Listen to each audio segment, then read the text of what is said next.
मेरे मित्र के प्राण बदले में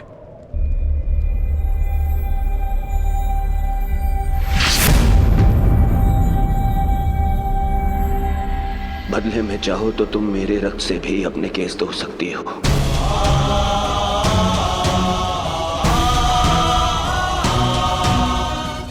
मेरा रक्त ले लो। मेरा मित्र मुझे दे दो।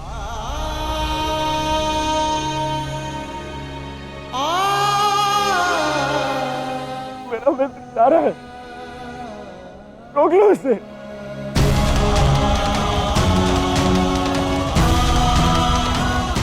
क्षमा भी मांग ली मैंने,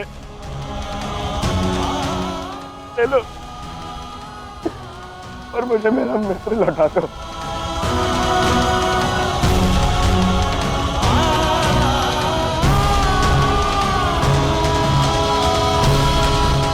अरे कोई है जो मेरे मित्र के प्राण बचा ले।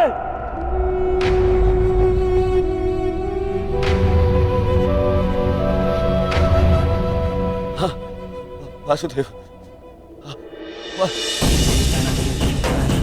मैंने सदा तुम्हें चलिया कहा, परंतु पूरा संसार तुम्हें ईश्वर मानता है ना? तुम यदि सत्य में ईश्वर हो, मुझे मेरे मित्र के प्राण दे।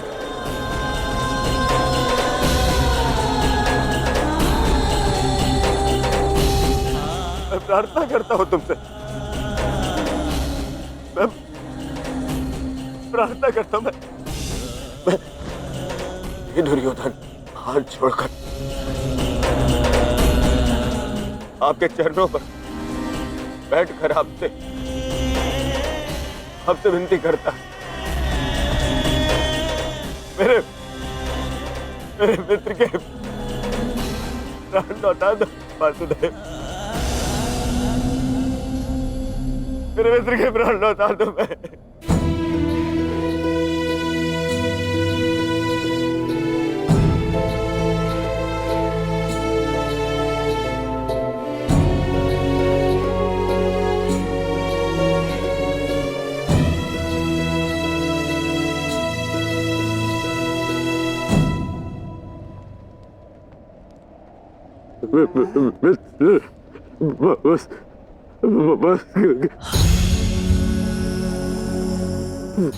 वासुदेव, मैंने कहा था ना आपसे कि मेरा चैन उचित था मेरा चैन।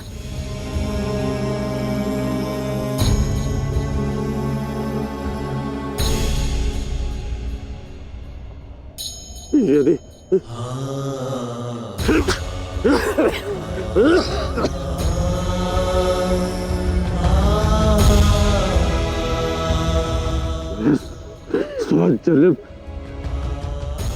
स्वजन्म मिलूंगा ना, तभी यही मेरा चैन होगा। मैं अपने मित्र को ही चुनूंगा।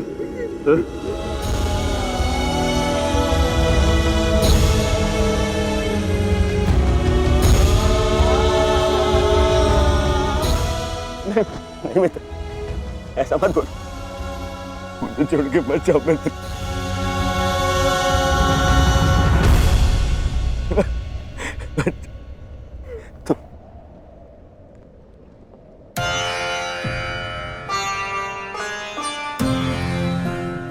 तुमने सदैव मेरा साथ दिया, मुझे अपनाया।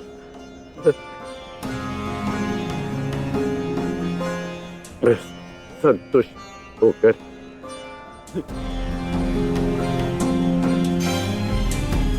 अपने प्राण छोड़ रहा हूँ।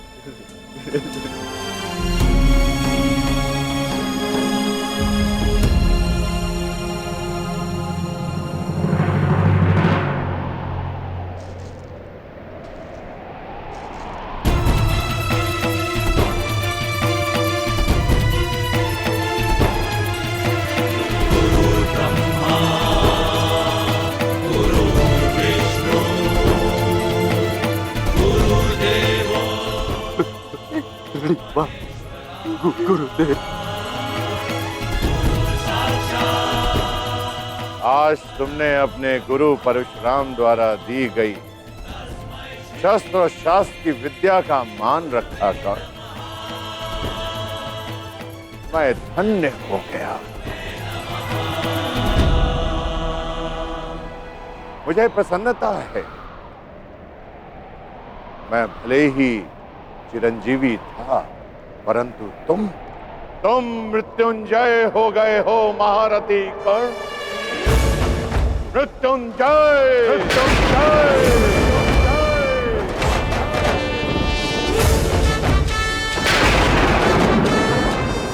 तुम्हारे जैसा सर्वश्रेष्ठ धनुर्धर न कभी इस धरा पर हुआ है और ना ही कभी होगा, और ना ही कभी होगा, ना ही कभी होगा।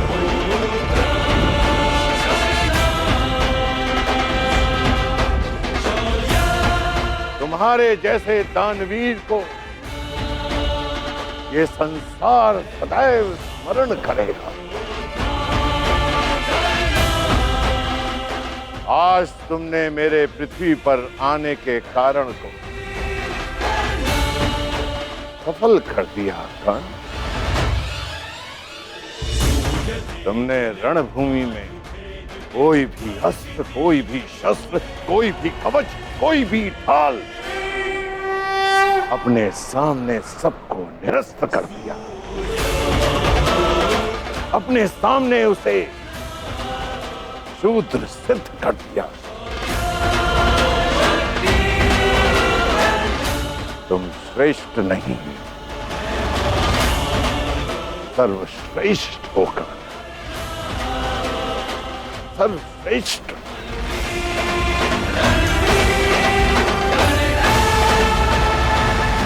आज तुम अधिकारी बन गए हो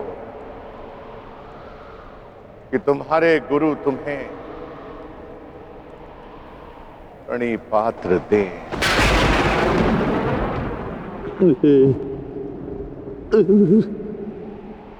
तुम्हारा कल्याण हो।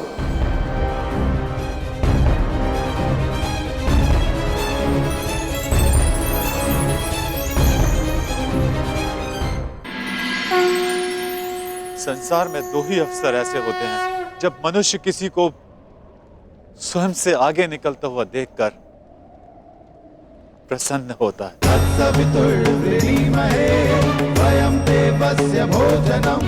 गर्वित होता है। पहला अवसर जब शिष्य गुरु से आगे निकल जाए, और दूसरा अवसर जब पुत्र का यश पिता के यश से ऊंचा उठ जाए।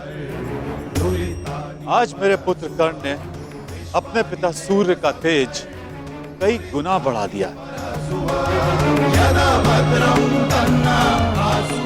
मुझे गर्व है कर्ण कि तुम मेरे अंश हो।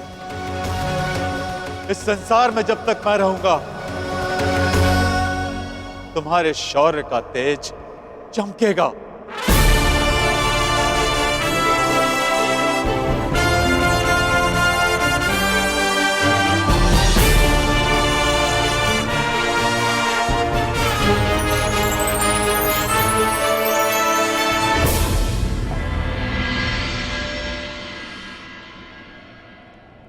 समय आ गया है सखा।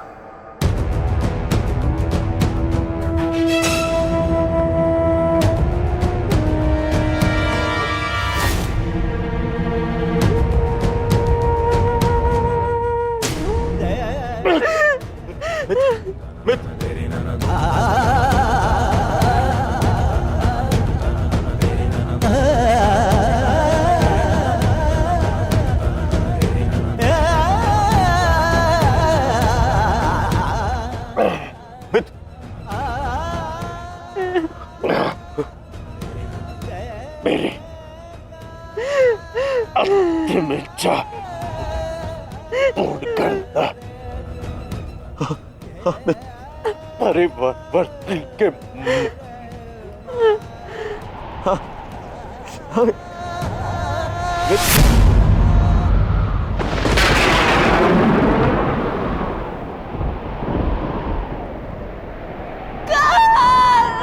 कर्ण!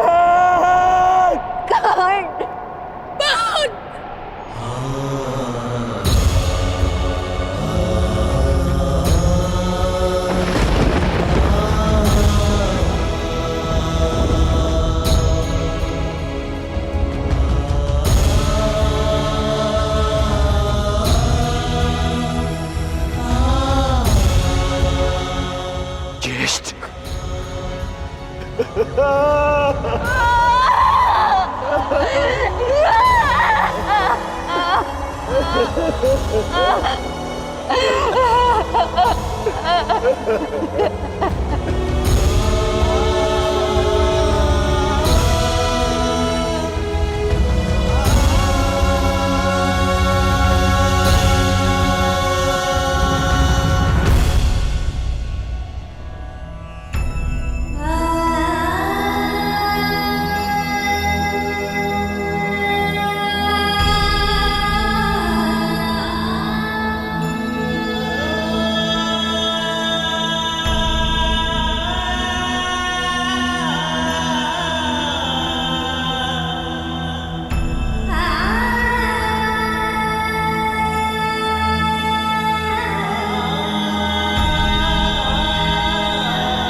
आओ पुत्र दुर्योधन,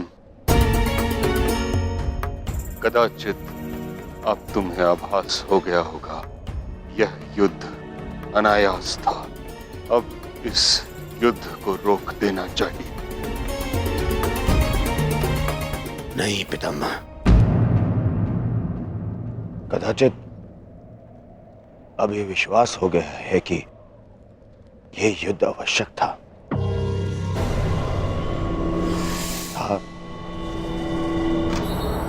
और है भी पितामह। आज आपके वंश का पहला दीपक बुझ गया पितामह।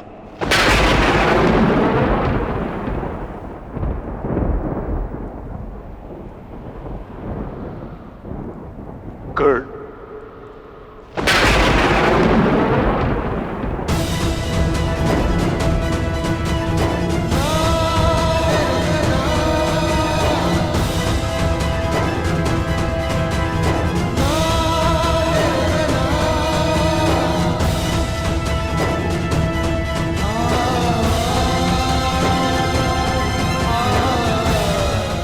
अर्थात आप भी जानते थे कि कर्ण मेरा ज्येष्ठ, फिर भी आप मौन रहे। क्यों? क्यों पितामह? विष पीकर भी जिसके मुख पर मुस्कान हो, उसका भेद खोलकर उसके बलिदान का अपमान नहीं किया जाता पुत्र। मैं कर्ण के बलिदान का अपमान कैसे करता? इसी कारण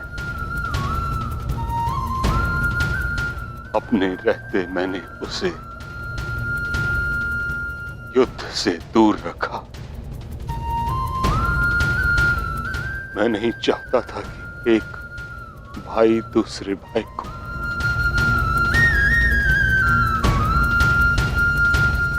नहीं,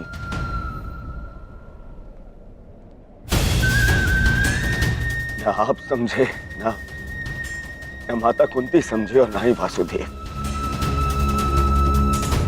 कदाचित आप लोगों ने बता दिया होता कि कर्ण हमारा ज्येष्ठ है, तो सौगन गुरु बलराम की पितामह मैं संसार का सारा राज्य उसे दे देता। क्यों नहीं बताया पितामह आपने? क्यों? युवराज, अंगराज का अंतिम संस्कार होने को है।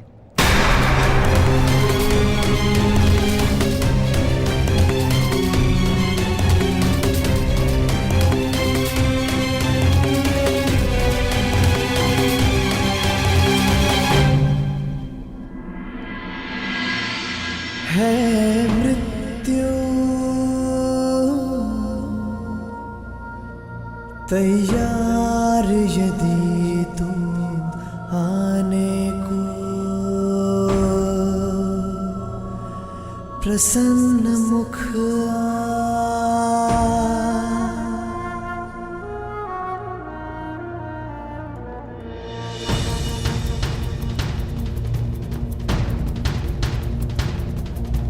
द्वार खुला है तेरा स्वागत, वीर खड़ा द्वारे अभयागत।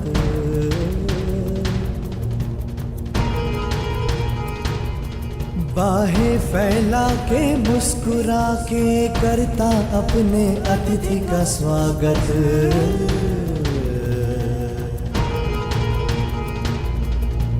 वीर गति पाके एक बालक आया, तेरे आंचल छाया। क्यों ईश्वर, क्यों क्यों स्त्री को ये शक्ति दी कि वो कोई भी बात छुपा कर रख सके?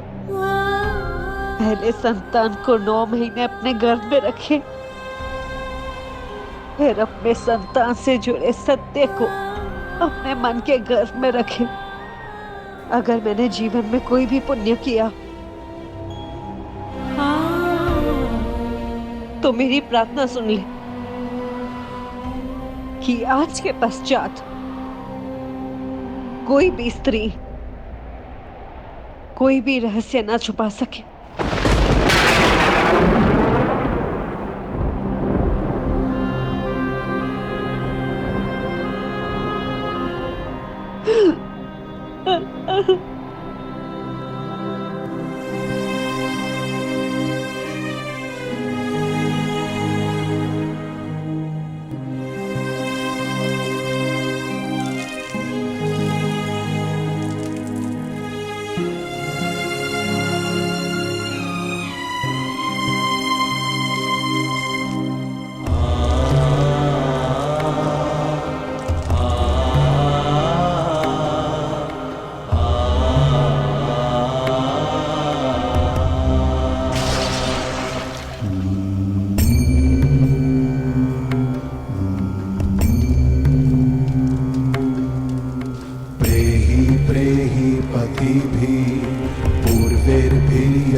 ना पूर्वे पीतर पर्युः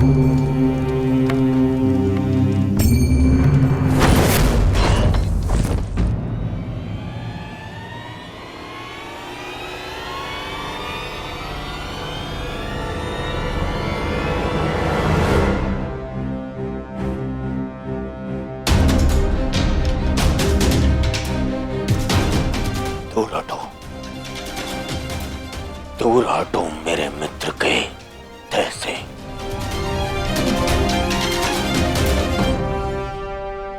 इसका अंतिम संस्कार करने का साहस मत करना युधिष्ठिर, अन्यथा यहां 5 और चिताएं जल जाएंगी।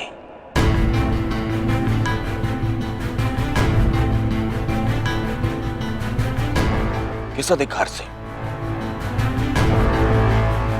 किस अधिकार से तुम इसका अंतिम संस्कार कर रहे हो? कौन लगता कौन है तुम्हारा? कुछ क्षण पहले पता चला कि इसका और तुम्हारा रक्त एक है, तो तुम्हें अधिकार मिल गया कि तुम इसका अंतिम संस्कार कर दोगे। नहीं नहीं युधिष्ठिर,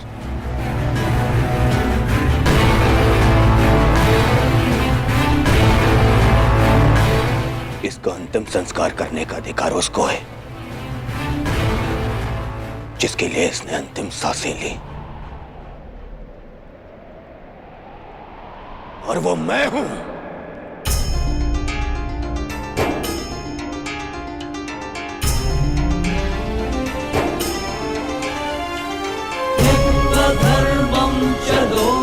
मेरे माता पिता देख नहीं सकते, परंतु उनकी आंखों में भी एक स्वप्न है। स्वप्न है कि उनकी चिता को उनका ज्येष्ठ पुत्र अग्नि थे। अब कर्ण के जाने के पश्चात मैं ये नहीं जानता कि मैं अपने माता पिता को अग्नि दूंगा या मेरे पिता मुझे विदा करेंगे। अग्नि वो देता है जिसके चले जाने के पश्चात वो अनाथ हो जाए।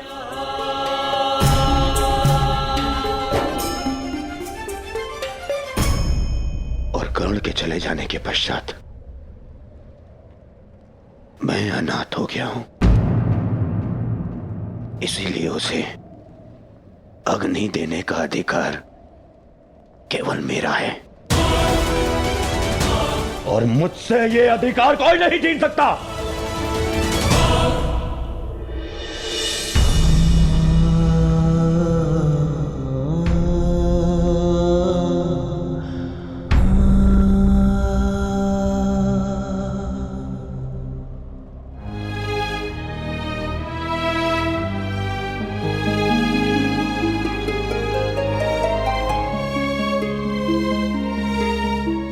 से संसार को समझा है तब से तुमने मेरा साथ दिया है मित्र, मैं भी तुम्हारा साथ दूंगा। हम बहुत शीघ्र मिलेंगे, सुन रहे हो कर्ण? इतनी आसानी से मुझसे पीछा छुड़ाने नहीं दूंगा तुम्हें। इतनी सरलता से नहीं।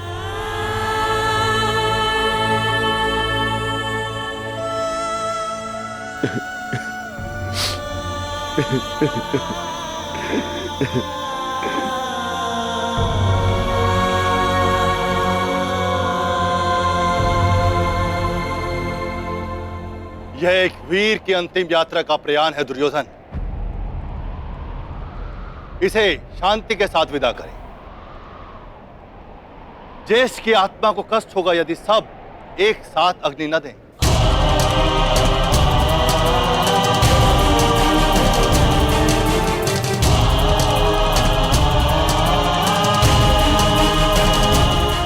ठीक है महर्षि,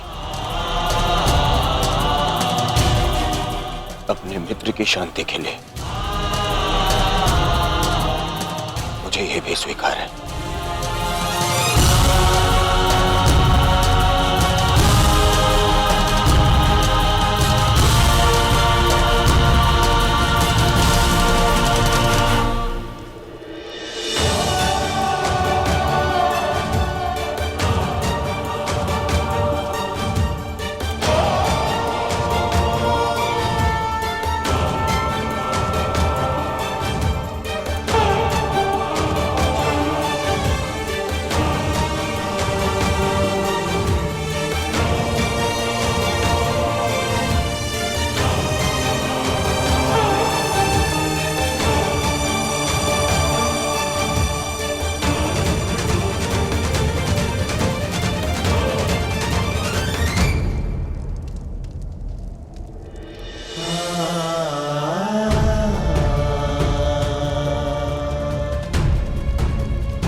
तुम्हारे पुत्र कर्ण मित्र दुर्योधन अपने मित्र के चिता की सौगंध खाता हूं कि मैं अपने मित्र की मृत्यु का प्रतिशोध लूंगा।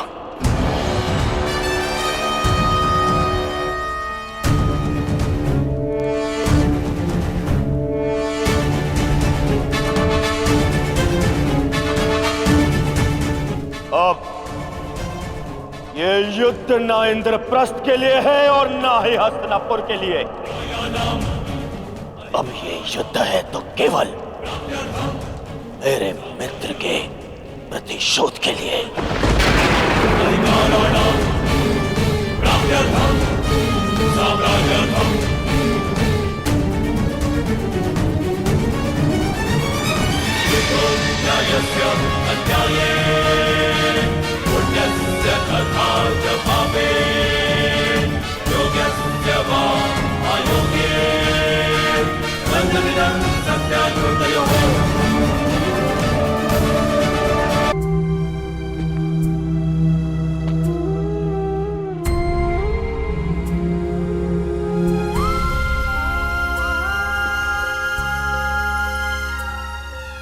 सब समाप्त हो गया माता, सब कुछ।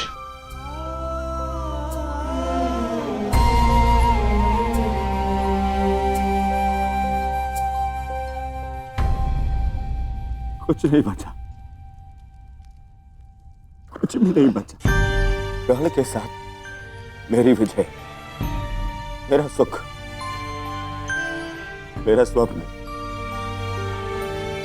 सबका अंत हो गया। मां मुझे क्षमा कर दीजिए, मैं आपके पुत्रों की रक्षा नहीं कर पाया, परंतु मां मेरे 100 भाई मारे गए, 99 वो जो आपके गर्भ से जन्मे, और एक वो जिसने मेरे लिए समय के गर्भ से जन्म लिया। मेरा मित्र कर्ण, मैं नहीं रहा माता। माता आपको 100 पुत्रों की माता होने का वरदान मिला था ना माता,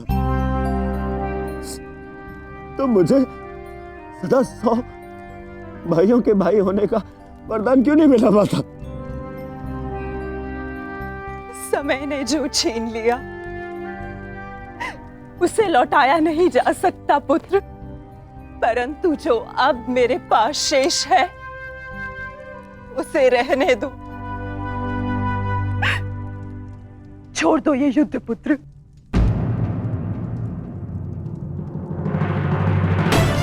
नहीं माता, नहीं माता श्री, इस युद्ध में मैं इतना कुछ खो चुका हूं और कुछ पाने की इच्छा भी शेष नहीं। अब यदि कुछ शेष है तो वो है मिटा डालने का संकल्प, उन पांडवों को मिटा डालने का संकल्प। अब ये युद्ध नहीं रुकेगा। अब या तो आपका पुत्र जीवित रहेगा और या फिर वो पांडव।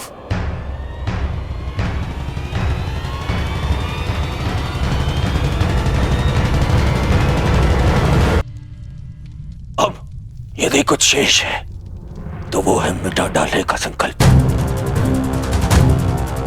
उन पांडवों को मिटा डालने का संकल्प। अब या तो आपका पुत्र जीवित रहेगा और या फिर वो पांडव। मुझे क्षमा कर दीजिएगा माता, परंतु अब ये युद्ध नहीं रुकेगा, नहीं रुकेगा ये युद्ध।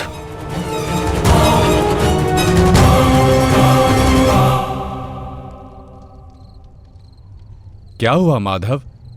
शांति के साथ अधीरता का ऐसा मिश्रण मैंने आप में कभी अनुभव नहीं किया।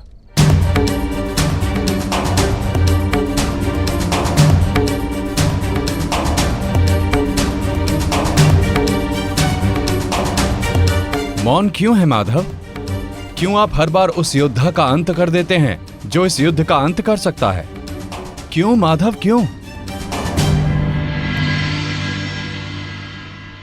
जिसे हम अंत समझते हैं वो एक नया प्रारंभ होता है बारबरी। जिसे हम काया का अंत समझते हैं वो कायांतरण होता है। और जिसे तुम एक योद्धा का अंत समझ रहे हो वो एक नए परिवर्तन का प्रारंभ है। उचित कहा माधव। हर अंत में ही एक नया प्रारंभ है, परंतु यह आवश्यक नहीं कि हर अंत के पश्चात एक नया परिवर्तन जन्म ले, क्योंकि कभी कभी एक अंत एक प्रतिशोध को जन्म देता है, और वो हो चुका है। एक नया प्रतिशोध जन्म ले चुका है माधव।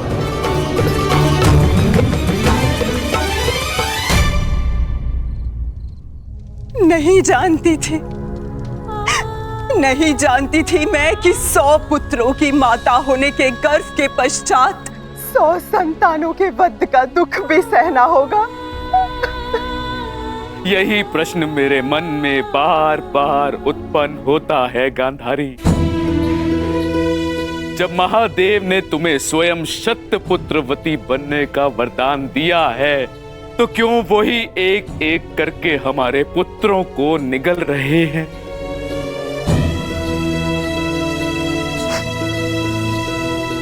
उत्तर मिलेगा आर्य। इस प्रश्न का उत्तर भी अवश्य मिलेगा।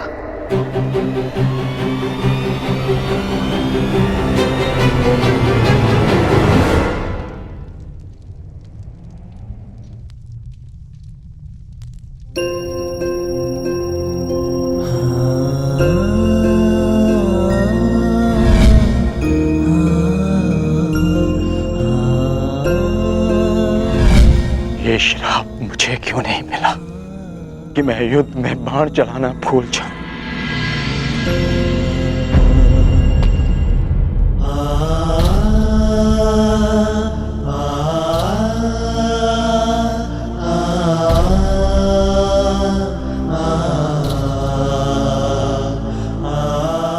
ये कैसा युद्ध है माधव, कैसा युद्ध? न्याय के लिए हमने अपने ही ज्येष्ठ का रक्त बहा दिया, और क्या बलिदान मांग रहा है ये महायुद्ध हमसे? कब होगा, कब होगा इस महाविनाश का अंत माधव, कब होगा? माधव, कुछ समझ नहीं आ रहा। धर्म और वचन का पालन करते करते ये हमसे क्या अधर्म हो गया? मैं तुम सबके मन की इस व्याकुलता को समझ सकता हूं।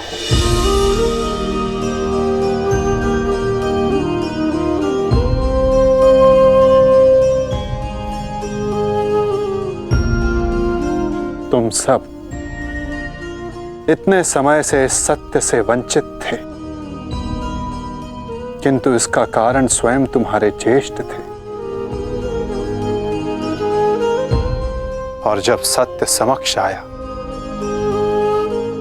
तो बहुत विलंब हो चुका था।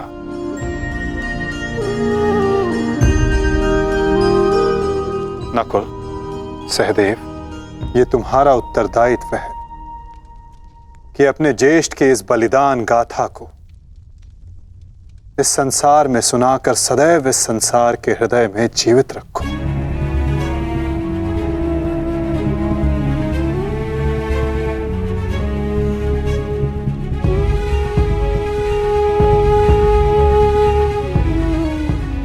पार्थ, तुम्हारे ज्येष्ठ अंगराज कर्ण सदैव इस युद्ध के प्रारंभ से पूर्व अपना अंत जानते थे।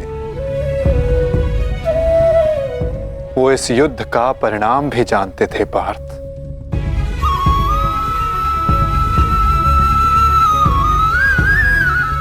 परंतु चिंता मुझे उनकी है जो देख नहीं पाते, क्योंकि जो देख नहीं पाते उनकी इच्छाओं का परिणाम बहुत घातक सिद्ध हो सकता है।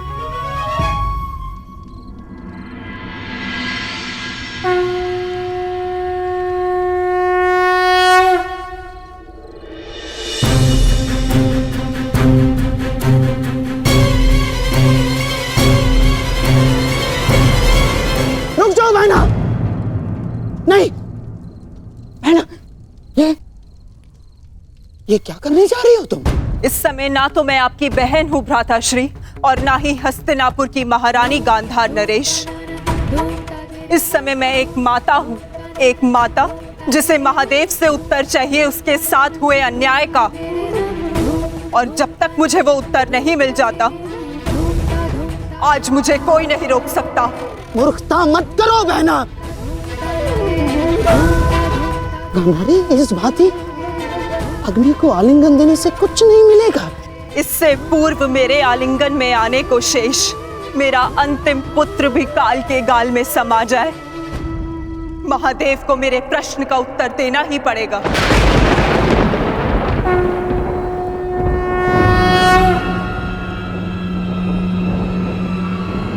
नहीं बहना, मैं तुम्हें ऐसा नहीं करने दूंगा, नहीं करने दूंगा मैं तुम्हें ये सब कुछ ना। आप हस्तिनापुर की महारानी को आदेश दे रहे हैं गांधार राज? देखो बहना, ईश्वर के लिए ये सब मत करो। एकांत।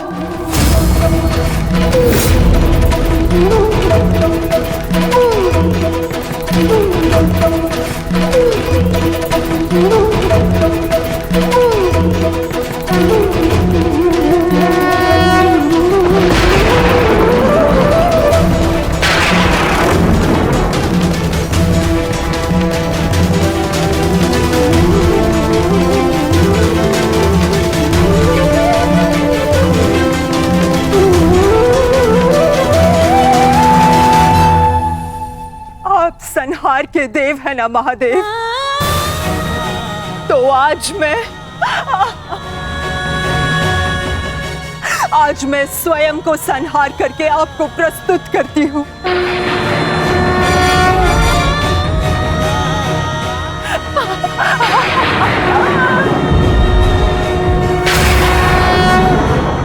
आपने मुझे शतपुत्रवती होने का वरदान दिया था महादेव, परंतु आज मैं आपसे ये जानना चाहती हूँ, क्यों आपने मेरा जीवन अभिशाप बना डाला महादेव?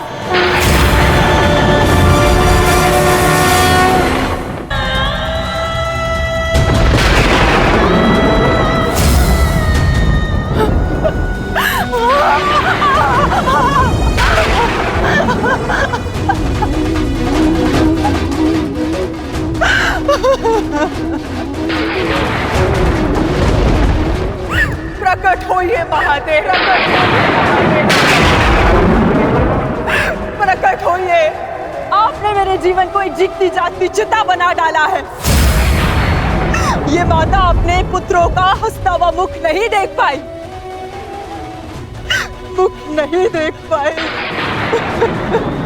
परंतु उनकी चिताओं की अग्नि को अनुभव किया है महादेव। या तो आप अपने उत्तर से मेरे मन को शीतलता दीजिए, अन्यथा मुझे जीते जागते जल जाने दीजिए।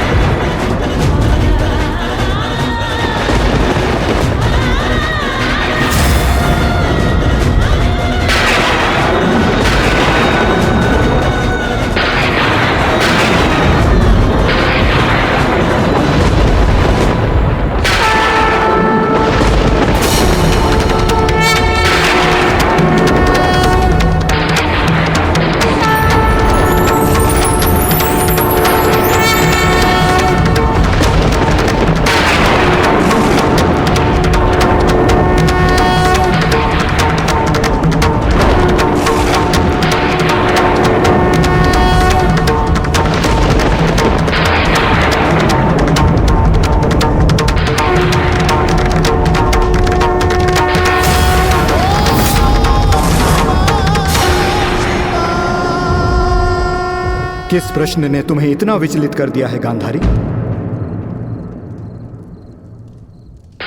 अन्याय ने मुझे विचलित किया है महादेव, वो अन्याय जो आपने मेरे साथ किया। मेरे 100 पुत्रों के वरदान को 100 पुत्रों के नाश के अभिशाप में बदल दिया है उन पांडवों ने। बोलिए महादेव, बोलिए, ये कैसी नीति है आपकी? ये तो नियति है गांधारी। हर एक के जन्म के साथ उसकी मृत्यु निर्धारित होती है। उसे लेके मनुष्य विचलित हो सकता है, परंतु ना ही ये अन्याय है और ना ही प्रतिशोध का कारण। नहीं महादेव, मैं ना तो यहाँ प्रतिशोध के लिए आई हूं और ना ही प्रतिकार के लिए। ये एक माता है जो आपके समक्ष खड़ी है, जिसके 99 पुत्रों का निर्दयता से वध कर दिया गया है। उसे केवल एक पुत्र की सुरक्षा चाहिए। मुझे दुर्योधन की मृत्यु नहीं देखनी है। आपका वरदान झूठा नहीं होना चाहिए महादेव। जिसे आपने 100 पुत्र होने का वरदान दिया, वो निसंतान नहीं मरनी चाहिए महादेव। जो हानि मेरी कोख को अब तक हुई है, उसे मैं सह लूंगी, किंतु मेरा अंतिम शेष पुत्र दुर्योधन, मैं आपसे उसकी सुरक्षा मांगती हूँ महादेव। मेरे पुत्र की रक्षा कीजिए महादेव। उसे भीम के प्रहार से बचा लीजिए। पांडवों को अस्त्र देने वाले महादेव, यदि आज मेरे पुत्र को ढाल नहीं देंगे तो मैं स्वयं आज अपने प्राण उसके लिए समर्पित कर दूंगी।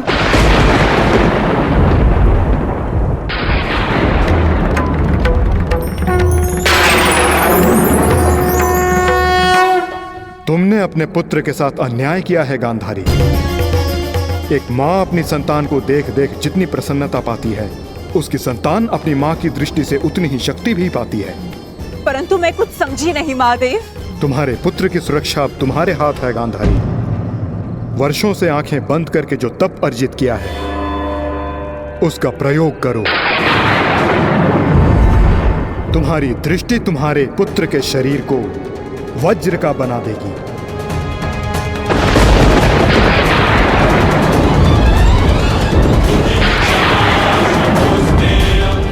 वो वज्र जिसे किसी का प्रहार नहीं तोड़ पाएगा।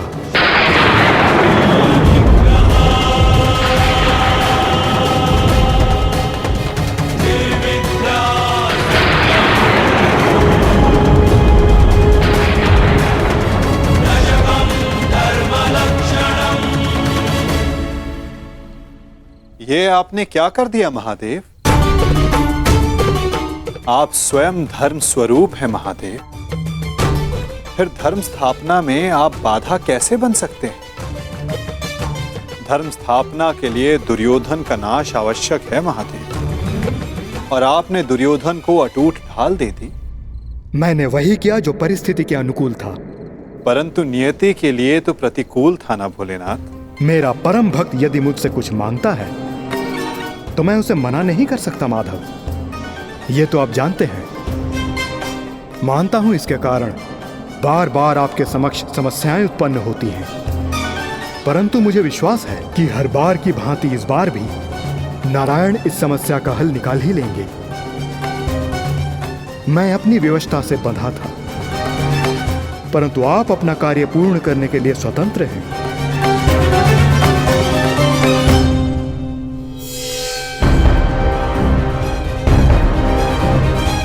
नियति के अनुकूल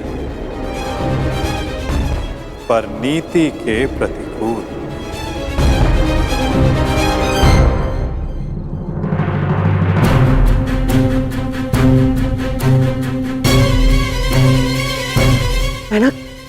मैना क्या हुआ? महादेव ने दर्शन दिए?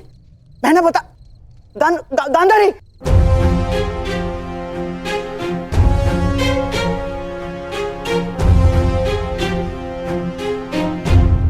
महारानी। दासी, युवराज दुर्योधन से कहिए मैंने उन्हें अपने समक्ष प्रस्तुत होने का आदेश दिया है, तुरंत।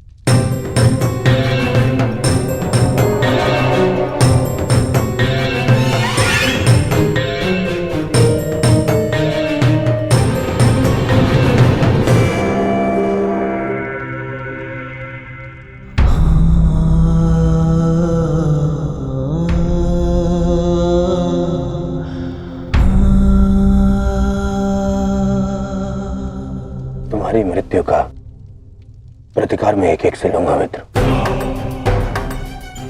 और पांडवों को छोड़ूंगा नहीं। उन्हें तुम्हारे साथ किए गए अन्याय का प्रतिकार चुकाना होगा मित्र।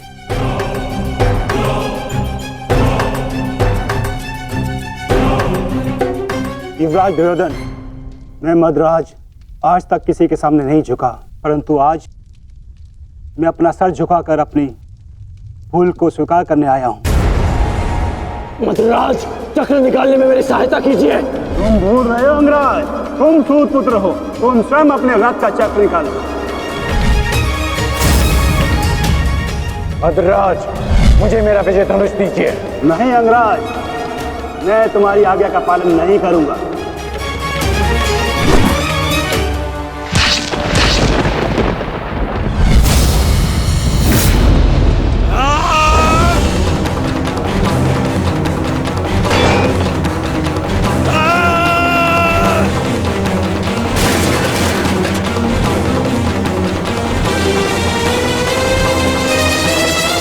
लज्जा नहीं आती है आपको?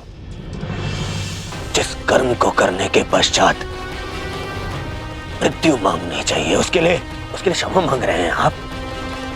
ऐसे कर्म को करने के पश्चात आपका अब साहस कैसे हुआ मुझसे क्षमा मांगने के लिए? चक्ररथ को निकालने में सहायता की होती, विकर्ण को उसका विजय धनुष दे दिया होता, तो आज एक धनुर्धारी मरता, परंतु वो कर्ण नहीं अर्जुन होता। आपने अपनी व्यक्तिगत शत्रुता मिटाने के लिए एक योद्धा के कर्तव्य से विश्वासघात किया। मन तो करता है कि वध कर दूं आपको। पर आप जानते हैं क्या मद्रराज, ये आपका झुका हुआ सर, ये आपके लिए सबसे बड़ा दंड है।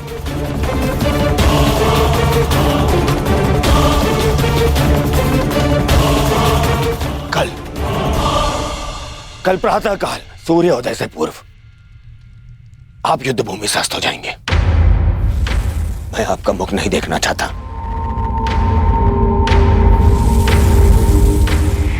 मैं कर्ण की मृत्यु का प्रतिशोध लेना चाहता हूं युवराज।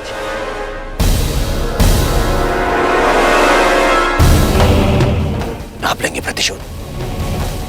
मैं लूंगा प्रतिशोध, और उसके लिए मुझे आपकी आवश्यकता नहीं है। प्रतिशोध लेंगे। किंतु मुझे पश्चाताप के अवसर की आवश्यकता है युवराज। मैं आपको निराश नहीं होने दूंगा। महारथी कर्ण का सारथी बनकर जो मैं नहीं कर सका, वो मैं अब करूंगा, अपने कर्तव्य का पालन। युवराज की जय हो। महारानी ने आपको इसी समय अपने कक्ष में प्रस्तुत होने का आदेश दिया है।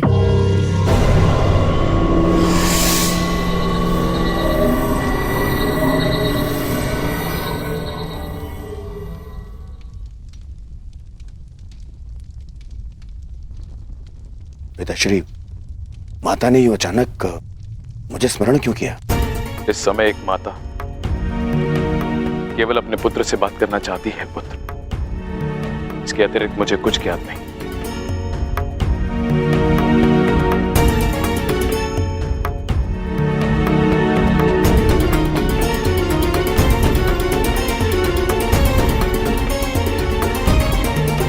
प्रणिपात माता, आपने मुझे स्मरण किया।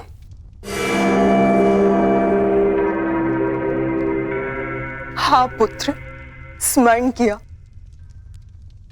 क्योंकि मैं तुम्हारा मरण नहीं देख सकती। संपूर्ण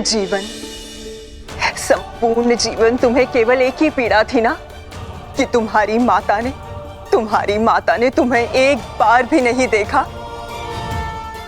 स्मरण है दुर्योधन, युद्ध प्रारंभ होने से पूर्व तुमने कहा था, युद्ध से पूर्व एक बार, बस एक बार मुझे अपनी दृष्टि से देख लीजिए माता।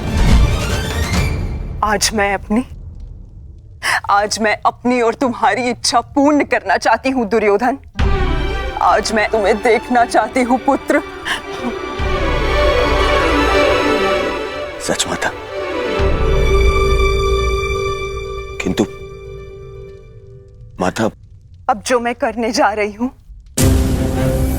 उसके पश्चात तुम युद्ध जीतो या ना जीतो, परंतु मेरी ममता हार से बच जाएगी। मैं कुछ समझा नहीं माता। अब मैं तुम्हें जो कहने जा रही हूं पुत्र, उसे ध्यानपूर्वक सुनना और आज्ञा अनुसार ही पालन करना।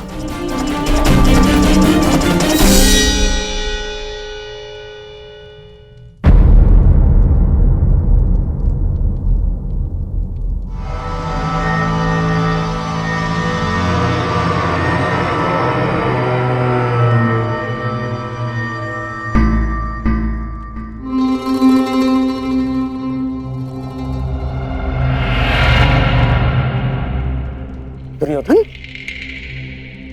क्या हुआ? क्या कहा गांधारी ने? और उसने तुम्हें क्यों बुलाया था? गंगा स्नान के लिए जाना है मामाश्री। गंगा स्नान? किंतु क्यों दुर्योधन? देखो दुर्योधन, तुम अपने मामा को कुछ नहीं बताओगे? हैं? ये स्नान, ये क्या है सब कुछ?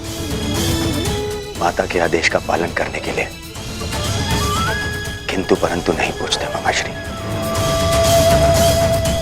मैं भी तुम्हारे साथ चलता हूं।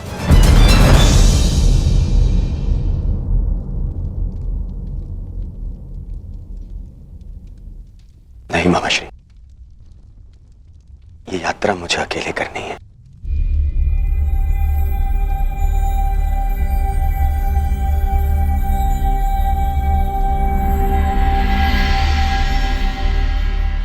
आइए आप सब भोजन ग्रहण कर लीजिए। किन हाथों से भोजन ग्रहण करें पांचाली?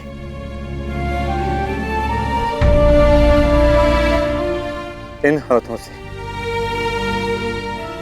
जो अपने ज्येष्ठ के रक्त से रंगे हुए हैं।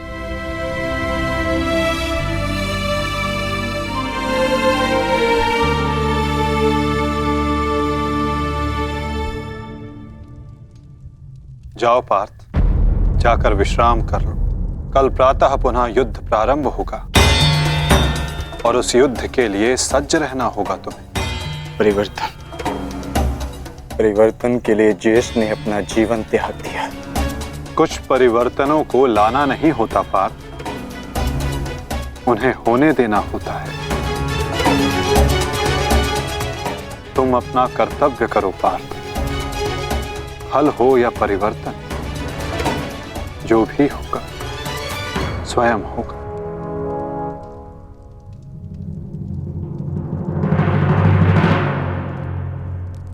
आप कहां जा रहे हैं माधव?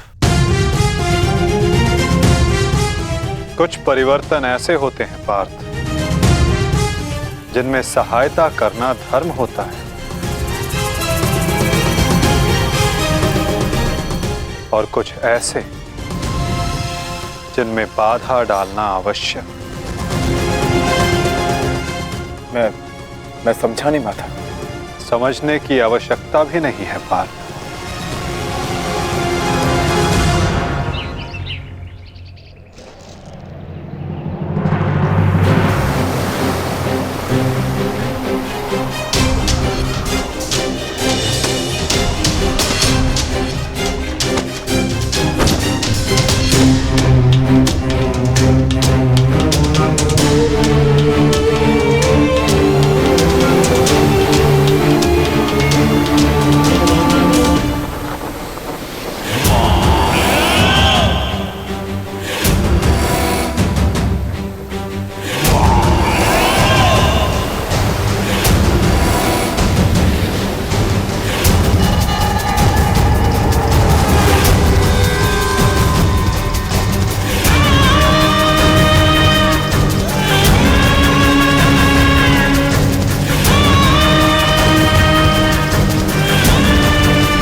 मैं यहां से चलकर जाऊंगा।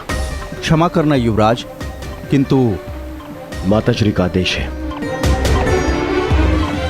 मुझे पूर्णतः निर्वस्त्र होकर उनके समीप जाना है। परंतु यहाँ से महल तक का मार्ग बहुत लंबा है प्रभु। आपको कुछ पहनना होगा। अगर प्रजा की दृष्टि में आए तो राजवंश उपहास का भाजन बनेगा।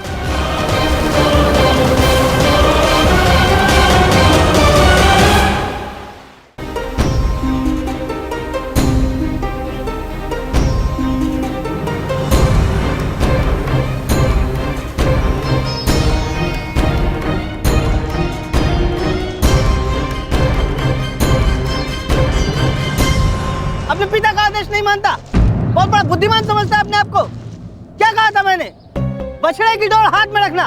समझता नहीं है? बहुत बुद्धिमान है तू। क्या समझाया था मैंने? क्या कहा था मैंने? क्या पूछ रहा हूँ मैं? क्या समझाया था मैंने? ये क्या कर रहे हो? क्यों इस बालक को कष्ट पहुंचा रहे हो? अब तुम कौन हो हमारे बीच में आने वाले? ये मेरा पुत्र है, मैं जो चाहे इसके साथ वो करूं। तुम हमारे मध्य में आने वाले कौन होते हो? मैं हस्तिनापुर का युवराज हूँ। क्षमा करिए युवराज, मैंने आपको पहचाना नहीं, परंतु वास्तविकता ये है कि इसने अपने माता पिता के आदेश का पालन ही नहीं किया। मैंने इसे बताया था, बछड़े की डोर कभी हाथ से मत छोड़ना, सदैव डोर अपने हाथ में ही रखना, परंतु ये नहीं माना। इसने बछड़े की डोर को अपने हाथ से छोड़ दिया और बछड़ा खो गया। अब आप ही बताइए, मैं क्या करूं? परंतु आप इस भांति अर्धनग्न अवस्था में। मेरी माता का आदेश है। देख, सीख इनसे कुछ। हस्तिनापुर के युवराज होते हुए भी अपने माता पिता के आदेश का अक्षरशः पालन करते हैं। धन्य हैं आप युवराज। माता पिता के आदेश का अक्षरशः पालन करना, माता पिता ने जो भी कहा है, जैसा भी कहा है, उस कार्य को उसी अनुरूप करना कोई आपसे सीखे युवराज। पुत्र, तुम्हारे पिता उचित कह रहे हैं। तुम्हें अपने माता पिता की बात माननी चाहिए।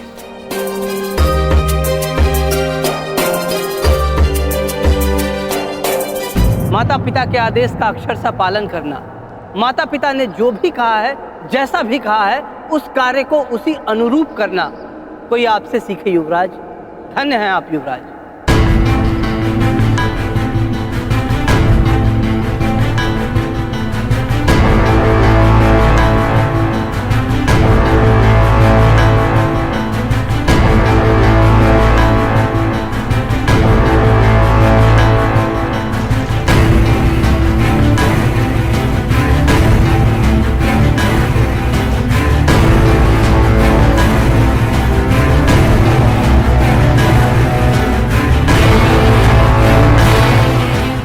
माता के आदेश का पालन कर रहे हो दुर्योधन, परंतु गंगा स्नान के पश्चात यूं वस्त्रहीन क्यों होकर आए हो? माता श्री का आदेश है मामाश्री, निर्वस्त्र होकर आना है। बुद्धिहीन हो दुर्योधन।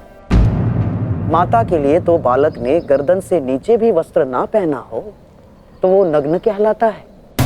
और शास्त्रों में भी लिखा है कि युवा होने के पश्चात एक पुत्र ने अपने माता के समक्ष और एक भाई ने अपने बहन के समक्ष निर्वस्त्र नहीं जाना चाहिए। पुत्र पौत्र वाले हो गए हो ना दुर्योधन, न जाने तुम्हें बुद्धि कब आएगी। माता के समक्ष यूं अवघड़ बनकर जाओगे?